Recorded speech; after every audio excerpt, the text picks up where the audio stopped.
Welcome to my new blog. તો આજે હું તમને કેરીની મીઠાઈની રેસીપી આપવાની છું. તો એની માટે મેં અહીંયા આગળ 250 ml દૂધને 15 થી 20 મિનિટ માટે ઉકાળી દીધું છે. મેં આટલી મિશ્રી પધરાવી છે અને હવે હું આ કેરી પધરાવી દઈશ એમાં.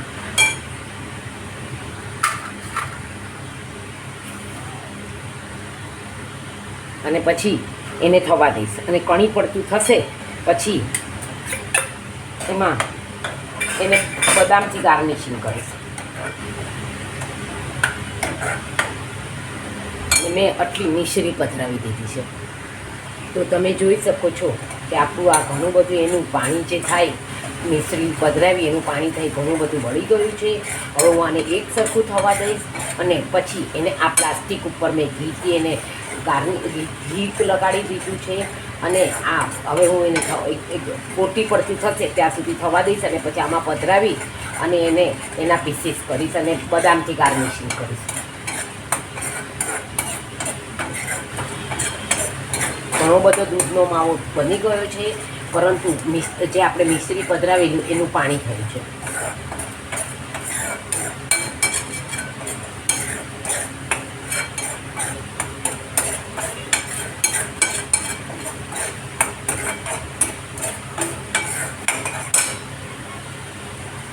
તો તમે જોઈ શકો છો કે આપણે ઘીથી જો એને ઘી લગાડી દઈએ છીએ વાસણને, અને તો જો તમે જોઈ શકો છો ગમે તેટલો ફાસ્ટ ગેસ રાખશું તો પણ આજુબાજુ બળશે નહીં. એટલે આપણું કામ બહુ જ ઇઝી થઈ જશે.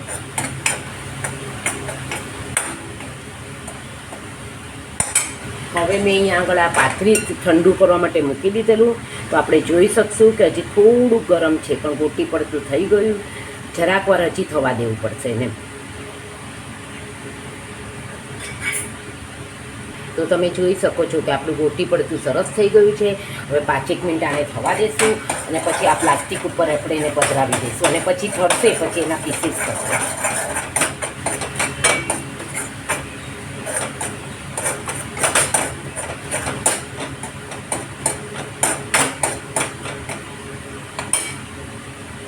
એકદમ ફાઇન થઈ ગયું છે. હવે હું આને આમાં પધરાવી દઈશ અને પછી ઠરશે પછી એના અને બદામથી ગાર્નિશિંગ કરી લઈશ.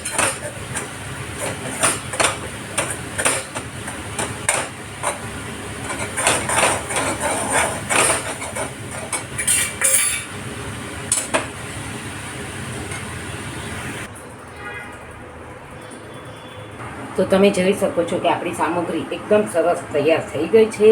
હવે હું આને બદામની આ કતરણથી ગાર્નિશિંગ કરીશ.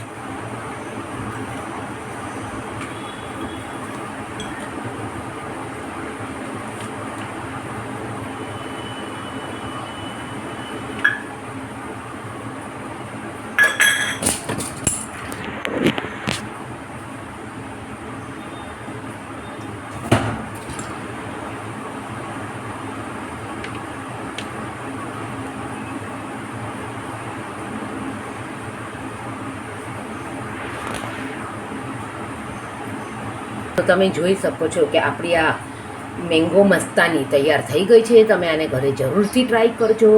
અને આ જે મેં પીસીસ કાપવા મૂકી દીધા છે આને હું ઠરવા દઈશ અને પછી એટલે આપણી સામગ્રી આ તૈયાર થઈ ગઈ છે. તો thank you for watching my video. Like, share and subscribe. See you two